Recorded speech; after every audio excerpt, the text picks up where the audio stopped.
Hey, what's happening, fellas? This is Ryan. This is the DFS five pack. Had a nice night on overlay. Want to kind of run through that really quickly, and then we are going to go talk about what we're going to be looking for NFL picks tomorrow. Yes, this is like video number 8 on the day. Yeah, I have no life. I'm talking sports at 11:05 by myself on a Saturday night. Click the thumbs up button if you feel like maybe I should get a few hobbies, or if you just enjoy watching it, click the thumbs up button as well. It's always appreciated. So. Before we hop into overlay plays for Sunday, we're going to talk NFL. I just want to give a shout out to Matt Fukuda or Fukada. I don't know exactly how you pronounce your last name, but you're always on Twitter talking overlay with me. Appreciate all the attention you're playing. Hopefully, got a few viewer views than normal on the overlay plays of the day today. I mean, obviously, it's only been going for less than a week, so that's obviously not a large sample size. But we discussed both Jay Crowder over Thies and then Duncan Robinson over Kelly Olynyk. Both of them won fairly easily by the end of it. Robinson gave us a real sweat, though. I mean, he really wasn't winning until about 6 minutes left to go in the fourth quarter. He started hitting a bunch of threes. I mean, he ended up winning by a lot, but man, he did not make it easy on us. And that's kind of what the game is trying to promote, is the nice sweat. You guys as sports bettors and fantasy players know what it's all about. But we won the combo pick on it. Did a singular bet on Robinson versus Olynyk. Did a bet on Crowder versus Thies. Did another bet on Crowder versus Thies because I just liked it and I wanted to put a couple more dollars in there. Ian Anderson did me a little dirty for baseball, but I did not go very aggressively on that one. However, found a diamond in the rough later in the day that Tyler Stevenson had a 5.5 point negative spread against Mike Moustakas. So, I mean, that one, I kind of wish I'd gone more aggressive on that. Moustakas got a late double to make it close, and we ended up only winning by 0.5 in that one. But when they spot you 5.5 points against a really good pitcher in Dallas Keuchel, I didn't notice that one earlier in the day, but I definitely got my attention later in the day, and regretting not playing that one a little bit heavier. So, been a nice, night of NBA over here, and let's talk about football tomorrow, which is probably more what we're interested in. Actually, you know what? Let's go to the one NBA play real quick. I'm sorry, where are we? Select the league, date range. Let's try this again. Matchup shop, enter. Let's pick a league. Let's go over the NBA.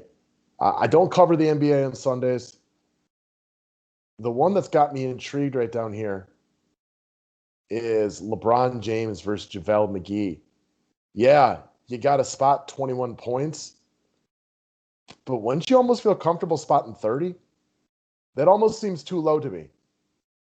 I mean, I want to grab it now. I don't know if it's a misprint or what the deal is, but that just seems way too low. Oh, no, we want to go on the single right there. Having fun with this, though. I mean, I can't believe I've never been a big time into sports betting. I obviously do a ton of fantasy stuff, but he's been going pretty well. Other than putting way too much money on the one, Martin Perez versus Jordan Montgomery, it's been steadily growing over the week. So let's move over to football, though, for the week. Bellman and I will be on in the morning going through all of our picks for the progressive jackpot. But I got 5 of them that I like as individual matchups that I'll probably put a couple bucks on each of these.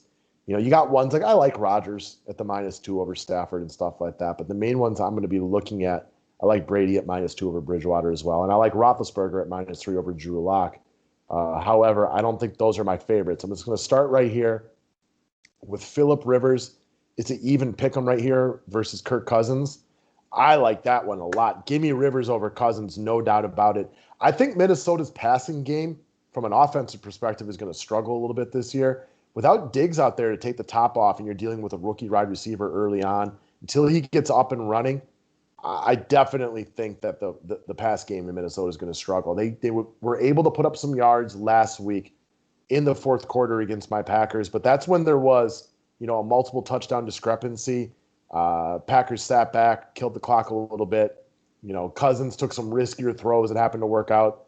I don't expect Indianapolis to run away at this game, so I do think that they'll use Dalvin Cook a little bit more. However, Rivers and Indianapolis Colts said those DBs for Minnesota are young, inexperienced, and not good. He should be able to cut them up. Now, we all like Taylor tomorrow and DK and FanDuel and everything like that.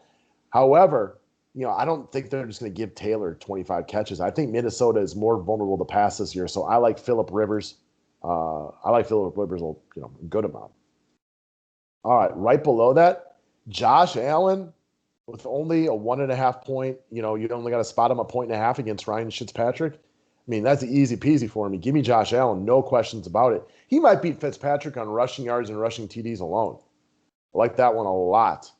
Moving down from there, Kristin McCaffrey. Like, you rarely want to bet against McCaffrey, but when you're spotting Henry, 7.5 points right there. Let's not forget that last year, 2 of McCaffrey's worst games all season came against the Tampa Bay Buccaneers. They were really good against him. They made his life hell. Now, I know McCaffrey's good enough to give it to anybody, but quite frankly, I was also a little discouraged that Bridgewater only dumped it off to him 4 times last week, caught 3 of the 4 targets he was given. Definitely give me Henry. Spot me 7.5 points on that one. I like that one. Right below that, another one that I'm a fan of is going to be Zeke over Saquon, man. Look, Saquon's amazing. But there's a reason everybody in the DFS world knows about this Falcons and Dallas game. It is prime for points right there. Saquon's awesome. It's difficult to bet against him, just like it's difficult to bet against Kristin McCaffrey. But there's a reason that, Zeke is chalk of chalk on DK tomorrow, and Saquon Barkley is going to come in virtually unowned. It's not Saquon's fault that the New York Giants offensive line blows chunks. It's just not it. Give me Zeke in the spot for sure. And then where's the last one that I like? There's a couple other I don't mind right here, like Mostert over Eckler. Jones over Gordon, I think is a good bet. Definitely Evans over Godwin, but they'll take that one off the list, no doubt about it. I like Robert Woods over Cooper Kupp, but not one I really want to put anything on. Amari Cooper over Tyler Lockett. Y'all have seen all the stuff all week long about how Amari Cooper is going to have a monster game. You know what I mean? Like, at home, favorites, weak defense. This is where he typically blows up. So give me Cooper over Lockett. Now, Lockett, I would assume, isn't going to draw a ton of Gilmore coverage. I would assume that would go to DK Metcalf. But you know how good Belichick is at shutting down the opposing team's best players. So I don't think he's going to go for a monster day or anything like that. I'm sure he'll get his, but I think Cooper's got a monster day coming. So not really looking at right there. Again, I don't like to run 5 multi like this, but what's the payout in something like that? It's for a little fun, right? 2 would get you 37. All right, why not? Let's have a good time.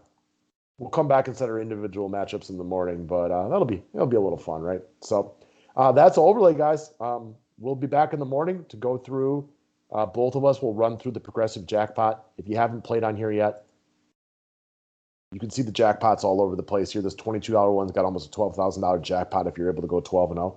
Clearly, it's not easy to do. I like these 5-pick shootouts as well, where you can just go in there and pick your favorites.